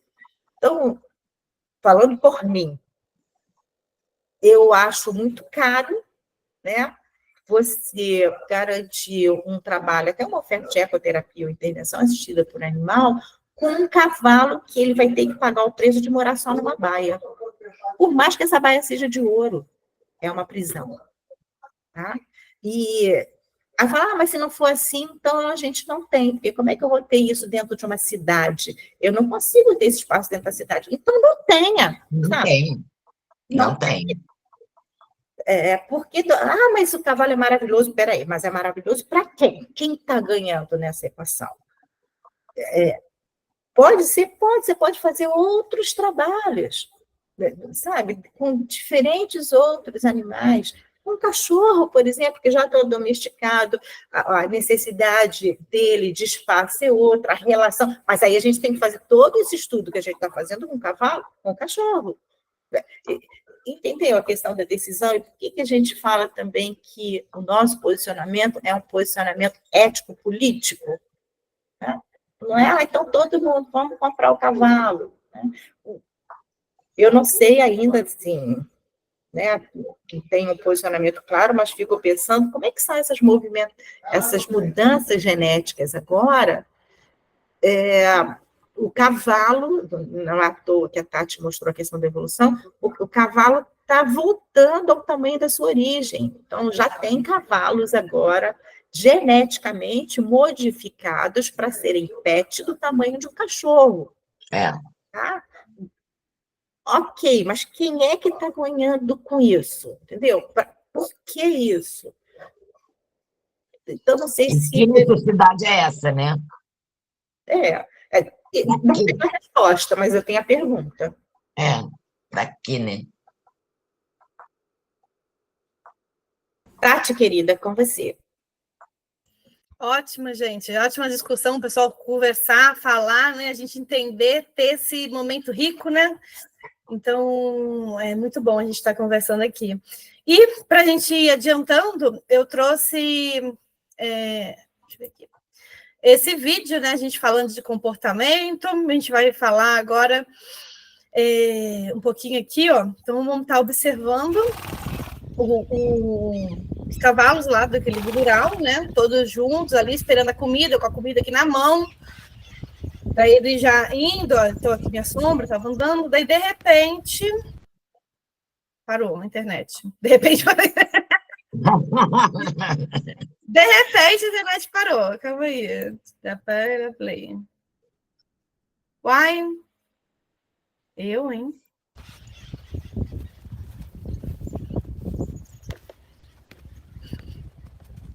Daí, ó. Ih, rapaz, a internet tá muito fraca. Acho que minha conexão tá muito... Aqui, esse cavalo aqui, em câmera lenta. Depois eu mando o link para vocês, tá no YouTube. Ele... Não sei por que não tá entrando. Aqui, ó. Ele começa a correr... Os outros começam a correr, o garanhão que está aqui do lado começa a correr. Então, é só para ressaltar essa questão do comportamento do cavalo em manada, né? E ele nem sabe o que aconteceu, mas ele vai e corre depois que ele para e olha para trás. Infelizmente, a internet não está cooperando. Mas depois eu mando o link para vocês, tá no meu YouTube. E... Agora eu trouxe um pouquinho aqui para vocês, que a gente viu o comportamento dos cavalos, essa aqui já é a matéria nova, né? A gente reviu, lembrou um pouquinho do comportamento deles, e vamos falar um pouquinho sobre o comportamento versus o temperamento. O comportamento, ele vai ser todo e qualquer ato executado por um animal, perceptível ou não ao universo dele. Enquanto que o temperamento, ele vai estar relacionado com a associação da biologia dele, do ambiente, das escolhas dele para fazer o temperamento, né? São respostas a situações novas e ameaçadoras, e também aqui na definição de Paranhos da Costa tem que um conjunto de traço psicológico estável de um indivíduo determinando suas reações. E uma outra definição que eu achei também, que eu achei interessante, que é uma forma de como o animal reage a estímulos e situações novas. E ele é composto por uma características que definem ele, né? E essas características que são influenciadas pela genética, pelo ambiente, pelo local. E é importante para entender o comportamento do animal, o temperamento. Então, qual é o temperamento daquele animal? Você vai entender o porquê que aquele animal tem aquele comportamento, muitas vezes, em determinadas situações. Responde daquela forma, né? Porque ele responde daquela forma, porque ele apresenta aquele comportamento. Então, aqui, a gente dando ração para o cavalo lá do equilíbrio rural. E, olha, dá para ver a orelha dele? Dá para ver o corpo dele? Sim. Daí vocês acham que essa orelha baixada dele é um comportamento ou um temperamento?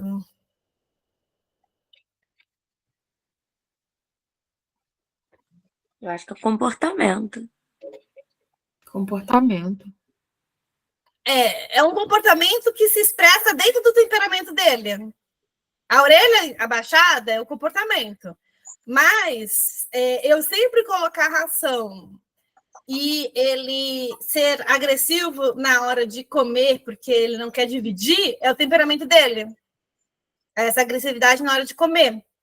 Porque ele não é um animal que vem lá de um aspecto biológico, que ele era um animal adotado, que era feito de carroceiro. Então, quando ele entrou no bando, ele precisou lutar bastante para se estabelecer dentro do bando.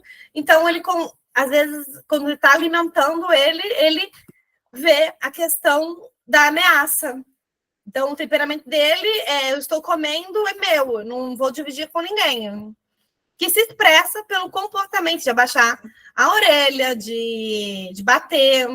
É uma forma de expressão, isso mesmo, Mirta. E a gente fez até um estudo, né? Quando a gente estudou a aprendizagem dos animais do IC, que a gente fez um experimento com habituação. E uma das coisas que é importante a gente saber do cavalo é qual é o temperamento, qual é a possibilidade de reação dele mediante algumas coisas, algumas situações, né? Então, esse daqui é um tipo de medir temperamento, que é através de um questionário, mas você pode medir temperamento através de uma reação. Você colocar um objeto e ver como que ele reage. Esse daqui é um questionário de pessoas que lidam com os animais, eles vão dar um score de 1, que é menos intensidade, a 5, que é a maior intensidade. E nessa metodologia, ele fez um score positivo para os temperamentos que são consideráveis desejáveis, né? Que é o brincalhão, a curiosidade, a amigável, o entendimento, e colocou um score negativo para a questão de nervosismo, uma alta excitabilidade, assustado, teimosia ou o apego a um determinado pessoa ou animal. Daí, nessa metodologia, ele soma as valências positivas com as negativas e vai dar um temperamento animal positivo ou negativo no somatório, né, desses 8 elementos. Aqui, no caso, o brincalhão, a tendência do animal a interagir aos estímulos do ambiente. Aqui é o nosso cavalo, o absinto, brincando com a escova. Daí eles consideram como um estímulo positivo. Ele tem bastante interação, brincar. Curiosidade. Então, a tendência do indivíduo a interessar por objetos ou pessoas que se aproximam. A curiosidade é bom, porque o cavalo ele vai ter curiosidade e vai chegar próximo. Muitas vezes, o cavalo que não tem muita curiosidade, tem muito medo, não vai chegar nem próximo do guarda-chuva. Então, esse é um aspecto positivo. Animais que tenham curiosidade, que eles vão interagir mais. Até esse aspecto de curiosidade, quando a gente vai a gente tem trabalho de psicoterapia, né, com a Cecília, e a gente senta ali nos tocos, né? E a Cecília trabalha na questão do cavalo vir. Muitas vezes ele fica curioso, quer chegar perto, quer ver quem está ali. Então, esse é um aspecto também positivo. Aqui, ó, o próximo aqui, Cecília.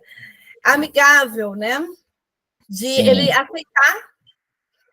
Então, essa aqui é a parte da... Eles brincam muito. Pode falar, Cecília. Eles brincam muito. Isso, eles brincam. Interagem realmente. Não só, né, vamos dizer assim, no trabalho, mas até na possibilidade de estar ali junto, conversando, brincando, fazendo arte, né? E assim como eles chegam, a gente percebe isso, depois vai trabalhar, né, na questão da psicoterapia, e do mesmo jeito eles vão embora já satisfeitos. A gente não precisa mandar eles embora. Eles já percebem o que está acontecendo. Eu falo, traz uma boa energia e vão embora com os outros. Alguém abriu pergunta? Foi eu. Stephanie. Oi, pode falar. Então, quando você falou do comportamento, né, temperamento, aí eu falei comportamento, mas dá para perceber que, né, entrelaça. Aí, quando eu vejo eles assim, eu vejo que eles não são tão dóceis quanto o outro, que estava na foto, que é o mais escuro. Eu vejo neles um comportamento amigável, mas eu não vejo aquela doçura, tipo assim, amigável, você me dá, eu te dou e a gente é amigo, mas aquela doçura, aquela coisa assim, né? Do temperamento do outro, eu não vejo neles. Esses eu acho mais impositivo, né? Eles são mais líderes, assim. Mas olha só, preste atenção. Não necessariamente tem que ter a doçura sempre, né? Muitas vezes essa doçura, presente ou não, faz parte do momento, do grupo, da interação e da relação que a pessoa fez com o cavalo. Ele não vai estar sempre doce, né? Ele vai absorver essas questões e, em cima disso, vai expressar outras reações que aí também, algumas vezes, a gente tem que fazer uma interferência. Mas eles não são doces de manhã, de tarde, à noite, todos os dias do ano. Eles têm a própria... igual a gente, né? Às vezes tem um cavalo lá que é muito receptivo, mas se ele tiver com fome, acabou a receptividade dele. Então, por isso que a gente precisa conhecer o bem-estar e conhecer o comportamento dele normal na natureza para tentar promover para não ter esses problemas de estereotipias, né? E as pessoas às vezes veem os cavalos ali passeando, isso, e acha que é só maravilha, não necessariamente. Né? É isso mesmo. Eles disputam comida, ele se aproxima ou não, né, de uma forma mais branda ou de uma forma mais intensa, né? Às vezes, né, a gente brinca, né, que eles empurram a gente também para brincar, porque não é só que nem está vendo aqui, a gente fica parado só, né? A gente passeia por entre eles e eles também pela gente. Quando que a gente vai trabalhar as questões, aí sim, né,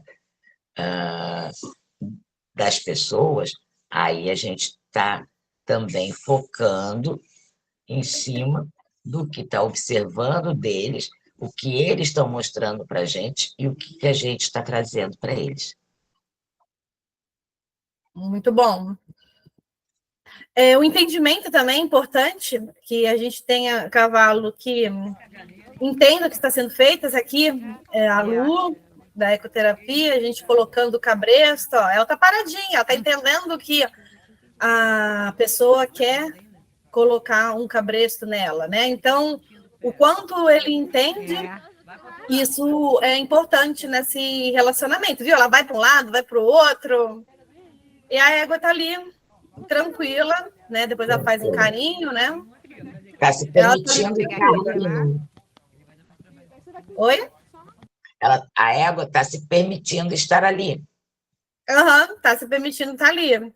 E daí vem os aspectos negativos, porque nem tudo é mar de flores. Todos os cavalos vão ter aspectos positivos e aspectos negativos. Tem Nós a teimosia. também.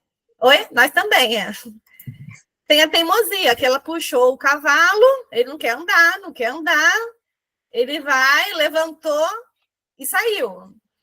Isso aqui a gente vai ver na aula de aprendizagem, que esse cavalo, até eu troquei o cabresto dele para um cabresto mais longo, ele aprendeu, porque o cavalo pressão e alívio. Ela deu pressão, ele aprendeu que quando ele levanta, ela não segura ele, porque a corda estava curta, então ele ganhou alívio. Daí aprendeu, daí vira característica aprendida. Toda vez que vai puxar, ele vai levantar. Então, eu já troquei o cabresto dele e ele já mudou esse comportamento. E daí, ele é um cavalo um pouquinho difícil de andar. Por isso que é um temperamento. É uma teimosia que ele não quer ir com certas pessoas. Mas a gente pode, através de treinamentos, ensinar esse cavalo que não, olha, vamos estar andando e ele vai teimar no início, mas depois vai continuar a andar. Então, é importante você conhecer. O nervosismo, que é a tendência do indivíduo ser facilmente excitado, acarretando mudança de postura e comportamento. Aqui, viu, a cachorra, né, chegou perto daquele mesmo cavalo que está zen ali, e ele não gostou, ele se excitou muito pela cachorra ali, bateu a pata, encurvou o pescoço, porque ele não gostou daquela situação. Então, daí a gente vai ver na parte do aprendizagem que é importante você habituar o animal com certas coisas diferentes, para ele não ter esse tipo de reação. Não que ele não vai ter, ele vai ter, mas vai ser minimizado a questão da reação em si para evitar acidentes, né? Sim. Então ele vai ver, você vai ver que ele não vai estar gostando, mas ele vai ter uma reação um pouco menor. O apego também é uma questão importante dentro do estudo, porque tem certos animais que são apegados e querem ficar ou junto com outros animais. No caso, a gente tem 2 cavalos castanhos que ficam juntos, são muito apegados, e quando a gente tira o animal, ele começa a dar comportamentos diferentes, ele começa a querer ir atrás do outro, ou comportamentos de pessoas que o animal é apegado à pessoa, e ele só deixa aquela pessoa fazer aquilo. Então, a gente também caracteriza como temperamento negativo. A excitabilidade, assustado, quanto ele se assusta, né? Então, a gente teve o nervosismo, quanto ele reage nervoso, não gostando, mas também a excitabilidade, a tendência dele reagir com medo, dele fugir, não dele, muitas vezes ele não vai agredir, mas ele vai fugir à aversão. Essa aqui é aquela foto que a gente viu daquele vídeo, né? Ele tá fugindo, e no final das contas, a gente sabe o que era? Era um lagarto que apareceu do nada, e esse cavalo ficou com medo, e todo mundo ficou com medo atrás, e foi embora. E muitas vezes, por ser animais de manada, ele vai e foge. Né? Então, vocês têm que estar treinando os animais para estarem acostumados com aqueles estímulos para evitar, você está fazendo uma terapia, todo mundo sai correndo e você fica, às vezes, por isso que eu falo com as pessoas durante a atividade, segura do lado do cavalo, não segura na frente, porque se ele assustar e sair correndo, ele vai passar por cima de você. Porque o foco dele vai estar aqui e não vai estar aqui. Na visão, então ele não vai te ver, ele vai estar focado aqui, tá vindo uma presa aqui atrás. Então ele não te vê. Lembrando que eles têm 2 patas e eles têm 4, então eles vão passar por cima mesmo. Vai. Aqui, olha aqui. E, gente, esse vídeo tá hoje na internet, tá que tá, hein? Não tá rodando, né? Engraçado que estava rodando, tirei a apresentação e coloquei de novo. A apresentação não quer rodar. Deixa eu tentar de novo aqui.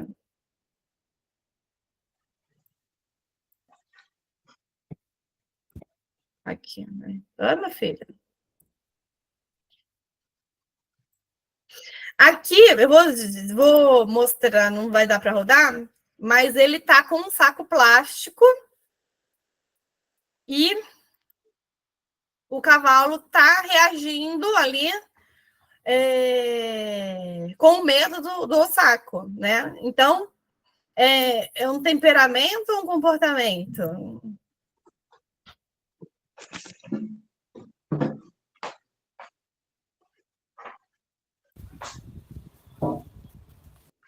Nossa, esse vídeo não tá rodando, não. A internet minha tá fraca. Fala aí, gente. Temperamento ou comportamento? Temperamento. Ele tem esse temperamento assustado, né? De excitabilidade, por decorrência de um objeto estranho. Lembra que a gente falou? A relação deles pode ser medida, então é o temperamento dele mais assustado. Eu mudei a internet aqui, vamos ver se vai dar. Coloquei para 5G. Agora tá rodando, estava no 2G. Ó.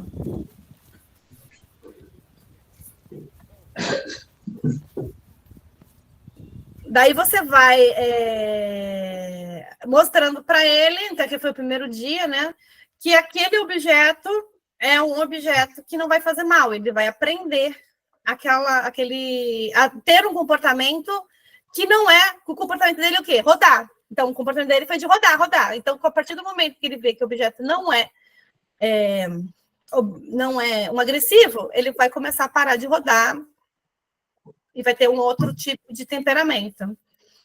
Aqui, ó, ele solto na natureza, ali no piquete. Olha a sapatinha, fez assim a patinha. Ó. Então, isso aqui é um estudo da etologia. Você está estudando o animal na natureza, como que ele reage. Ó, a comunicação deles. Ó, ele colocou o outro para andar. Um cavalo que coloca o outro para andar, daí esse daqui, ó, colocou o outro para andar. Geralmente o cavalo na liderança, gente, ele é assim, um lidera sobre o outro, é situacional a liderança, dependendo da situação, ele vai ter uma liderança ali. No caso, esse cavalo colocou o outro para andar, assim, ele bateu a pata, vocês viram no início do vídeo lá? Eu não quero papo com você, quando ele bate a pata, vai lá com a boca, e ele falou, não quero papo, ele entendeu e foi embora.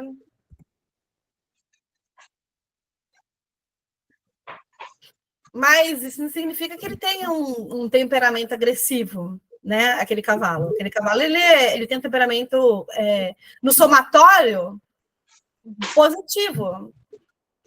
E engraçado que o outro cavalo tem um somatório um temperamento negativo, mas ele não estava afim de conversar com o outro, não sei o que deu ali.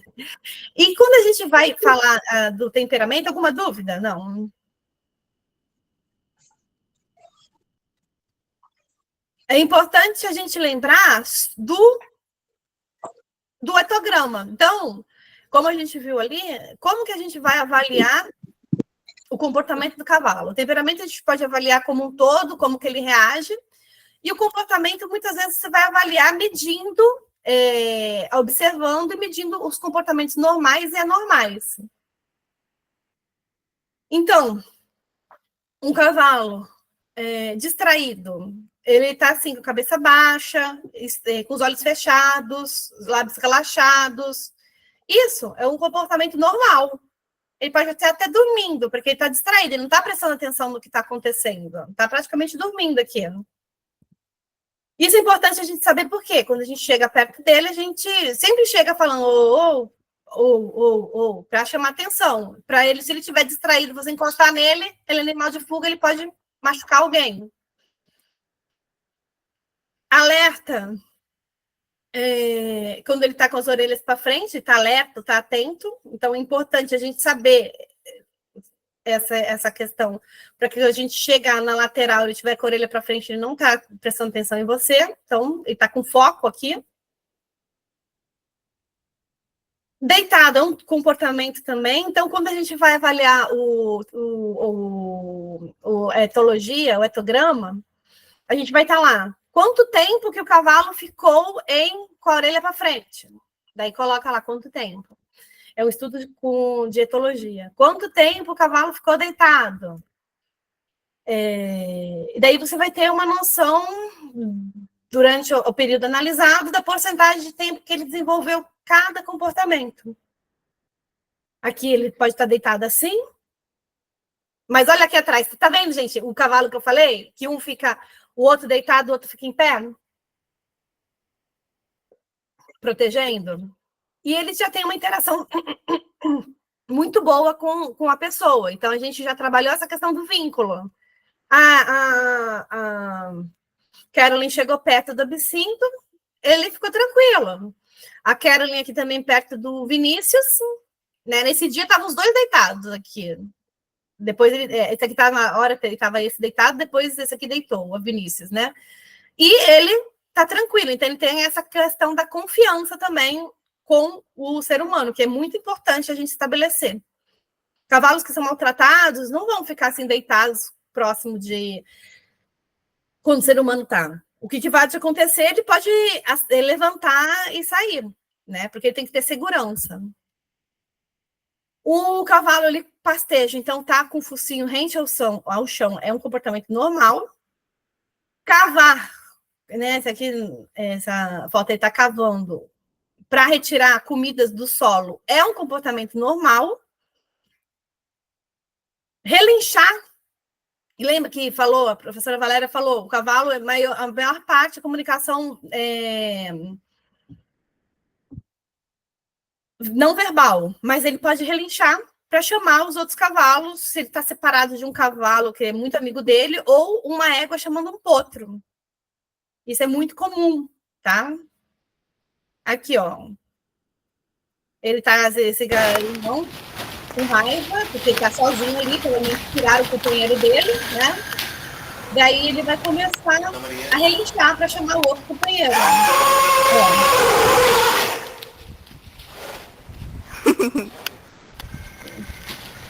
Mas isso não é um comportamento comum.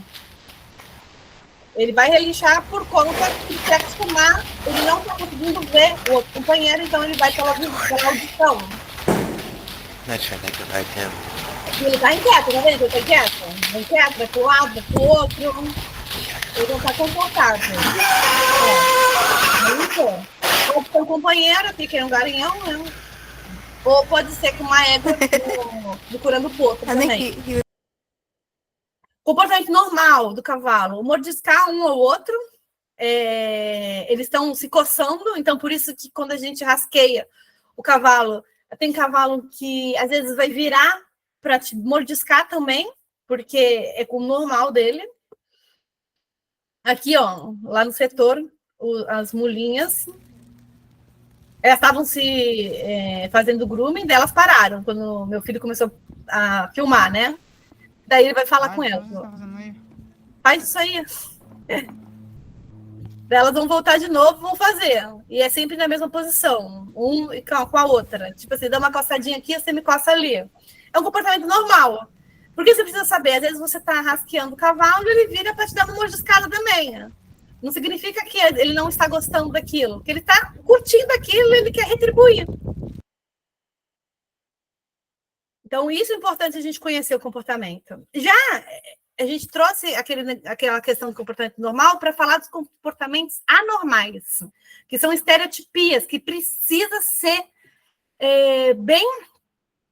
está bem na nossa mente o que é anormal e o que é normal. Por quê? Quando você tem interação entre o animal e o humano, você começar a observar que o animal está com comportamentos anormais naquela interação, ou durante... você pegou um animal na baia, você vê ele com comportamento anormal, você precisa ter meios de evitar esse comportamento anormal para ele ficar mais próximo da normalidade, porque essa interação não vai ser boa, porque o cavalo está sofrendo, tá? Esses comportamentos estereotipados vêm de sofrimento. Então, por exemplo, aqui, o cavalo vai ficar andando na baia, se movimentando em círculo, podendo em qualquer direção, porque ele está preso, não tem nada para fazer na vida, ele vai ficar se movimentando. Dança para um lado, dança para o outro.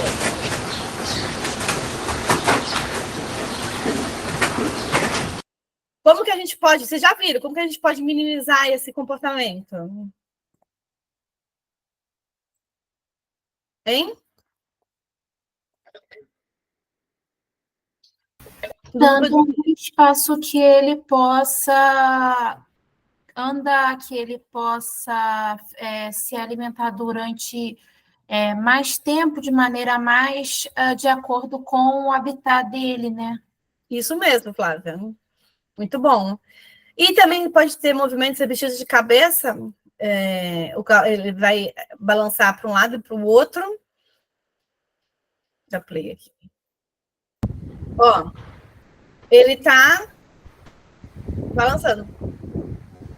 Daí vai para lá, para cá, para lá, para cá. Daí, e ele tá balançando para um lado e para o outro.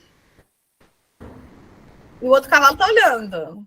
Esse aqui também não é um comportamento normal. Então, é necessário que esse cavalo seja mais solto, que ele tenha mais contato com o comportamento natural. A dança do lobo, só que ele, em vez de balançar só a cabeça, ele balança os membros anteriores e posteriores. Right now, Jenny Rawl is displaying what is commonly called weaving. It is a vice out of boredom, and it actually can be very bad for the horse because weaving can cause the same amount of wear and tear on joints and muscles and ligaments as if the horse was walking 4 miles every single day. Weaving is common in X-race horses, which Jenny Rawl is. Tentando fazer algo, né? Isso acontece também, né, com a gente. A aerofagia, o comportamento é normal também para o cavalo. Lembra que ele precisa comer 16 horas por dia? E às vezes o cavalo dentro da baia comeu lá 3 horas, acabou o capim, não deixaram feno, não deixaram nada para ele interagir, ele está preso, e ele quer o estômago dele ficar. Se ele come 16 horas, o estômago dele sempre fica repleto, né? Ali pelo menos 16 horas por dia, ele não tem nada, ele começa a engolir o ar. Então, ele engole o ar, ele apoia a boca aqui e puxa e engole o ar. Esse vídeo aqui não está funcionando, mas depois eu mando um para vocês que esteja. E isso faz com que o cavalo vicie. Por que ele faz esse movimento de estereotipia? Porque gera serotonina. Então, gera prazer no cavalo. E daí vicia. Ele tá triste, sem fazer nada, e começa a fazer movimento, e aquele movimento gera prazer. Fala, alguém levanta a mão. Quem é? Oi, Tati. Bom dia, sou eu, Júlia. Oi, Júlia. Eu já vi um caso de uma veterinária que tinha uma égua que fazia esse engolição, sei lá, de ar. Uhum. E ela colocou alguma coisa na boca da égua para ela não fazer isso. Era bem um negócio, tipo um abre-boca, para ela parar de fazer. Aí eu queria saber se... Eu acho que também depende do caso, né? Se de repente ela colocasse a égua para pastar mais, impediria, tipo, não teria necessidade de colocar esse aparelho que estava gerando também um incômodo a mais na égua. Acredito que ela tenha ficado mais estressada ainda. Então, Júlia, muito boa a sua pergunta. A aerofagia, ela é muito complicada, porque lembra que eu falei? É um comportamento que o cavalo faz de engolir ar. E ele sente prazer, aumenta a serotonina, e é viciante. E o que acontece? Às vezes você pega aquele cavalo, esse cavalo está solto no pasto aqui, ele vê um moirão, ele volta a engolir ar. Por quê? Ele viciou, mesmo tendo pasto para fazer, quando começa o comportamento de aerofagia, é um comportamento, mesmo que você fala, meu cavalo está engolindo ar, eu vou soltar ele na natureza para ele não engolir ar. Às vezes ele vê um moirão ali e começa a engolir ar de novo. Por quê? Ele viciou naquilo. E o que a pessoa faz hoje em dia? É um colar que ele coloca no pescoço do cavalo, grande, que vai todo aqui, tipo um monte de pauzinho na vertical, depois eu mostro uma foto para vocês, para evitar com que ele consiga abrir a boca e engolir o ar. Daí, geralmente, eles colocam colar no pescoço. Esse que você falou da boca, do objeto na boca, eu nunca vi. O normal é um colar mesmo no pescoço para evitar com que ele abra o ar. Provavelmente, esse cavalo, com esse colar, ela pode ter testado o colar e o cavalo, mesmo assim, continuou a engolir o ar. Entendeu? Então, a Valéria mandou aí o colar no link. É um comportamento muito difícil de se tirar quando começa. A gente faz assim, evita se começar. Quando começou, é difícil. Existem pontos na acupuntura que você trata essas questões de estereotipias, mas é um comportamento difícil. Então, faça tudo para não ter, porque depois que tiver, daí você tem que trabalhar mais o cavalo, tentar mais, é um pouco bem complicado. Fala, quem é o próximo da lista? Eu. Fale. Essa aerofagia é aquele movimento que ele faz com a boca e quando ele puxa alimento, é tipo parecido isso? Quando ele fica assim com a boca, aí que ele fica muito assim? Deixa eu ver se eu consigo um vídeo. É um comportamento de engolir o ar mesmo. Deixa eu ver. Essa daqui, Valéria, que você mandou no grupo. Coleira Jeff. Aqui, tem um vídeo. A Valéria tem um vídeo aqui. Eu não estou apresentando o vídeo, né?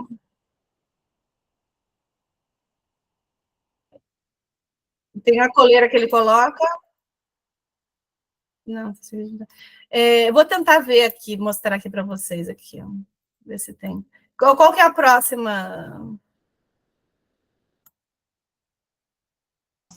Não sei se sou eu, mas eu vi recentemente, você pode me corrigir, tá? Se estiver errada. E esse costume de morder, aprender a engolir ar também é porque cavalo só cria saliva mastigando. E quando ele faz isso, ele consegue não ter tanta cólica, porque o cavalo tem que ficar 16 horas comendo. Nesse mastigando, que ele vai criando saliva e isso faz efeito tamponante no estômago. E é uma outra coisa também que eu aprendi, se não me engano. É isso mesmo? Tem a questão do cavalo. Ele na verdade, eu não sei, o mastigar, porque a saliva ela é criada no ato de mastigar, né? Então, pode ser, ao mastigar a madeira, ele cria saliva. Ao engolir ar, eu creio que ele não tenha tanta criação de saliva assim. Mas a questão é, o estômago fica cheio e dá aquela saciedade. Aqui, eu vou mostrar aqui para vocês aqui o vídeo que eu consegui aqui, ó. Isso aqui tá funcionando, né? Ó, ele segura, puxa, engole, ó. Ele segura, puxa, engole.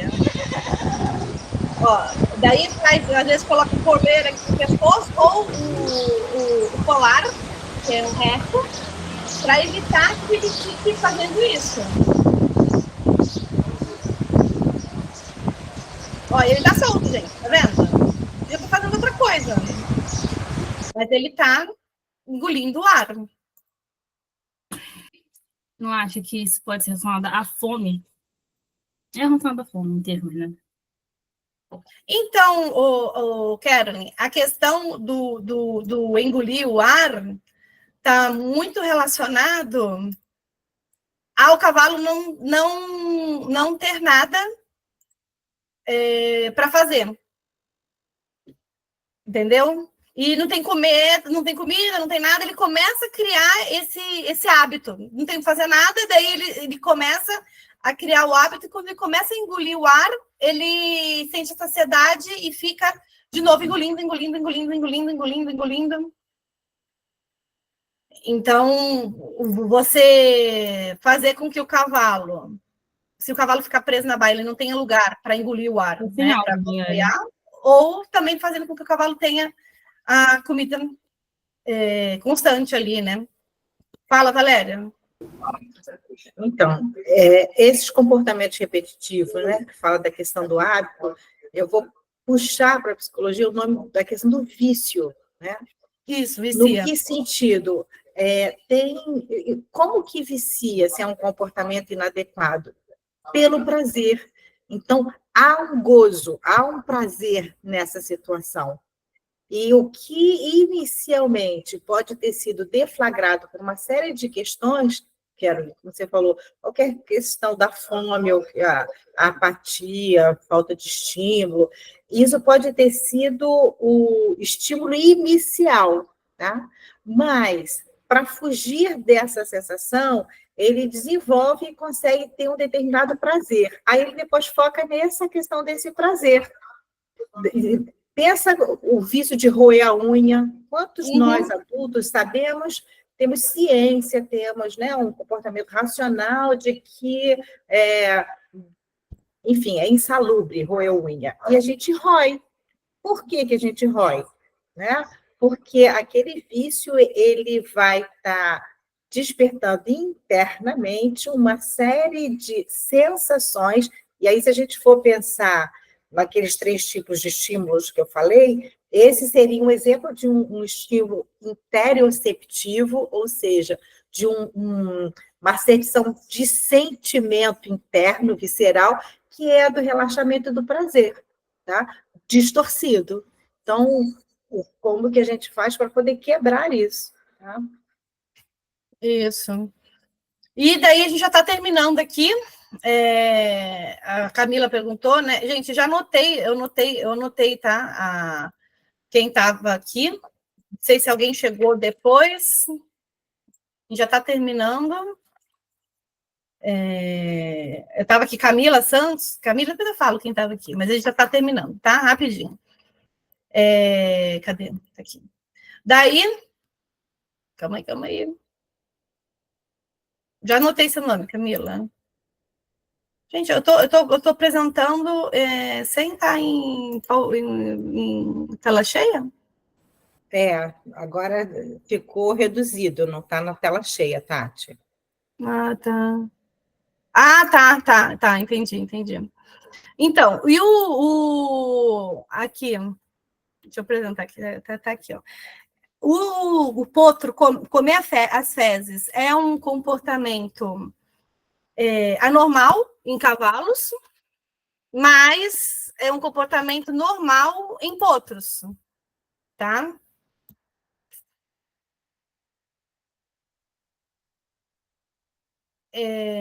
Porque pode ser deficiência nutricional, a fezes está com cheiro, ou pode ser o comportamento de comer as fezes da pessoa, o cavalo faz cocô e a pessoa logo tira, e o cavalo às vezes está fazendo cocô para marcar o território, então o cavalo adulto comer as fezes é anormal. A lambedura de coxo repetida, mesmo não tendo nenhum alimento, pode se tornar vício. Então o cavalo comeu aqui, ó, não tinha alimento nenhum. Esse aqui não foi repetido. O que é o vício? O vício é que o cavalo sempre vai estar apresentando aquele comportamento, né? Então, ele vai sentir prazer e sempre vai estar. No experimento que eu fiz com os potros desmamados, teve um potro que desenvolveu uma lambedura que ela ficou 20 minutos lambendo o coxo sem nada. E ela repetia todo o comportamento como ela estava alimentando. Então, aquilo é uma estereotipia e virou um comportamento anormal.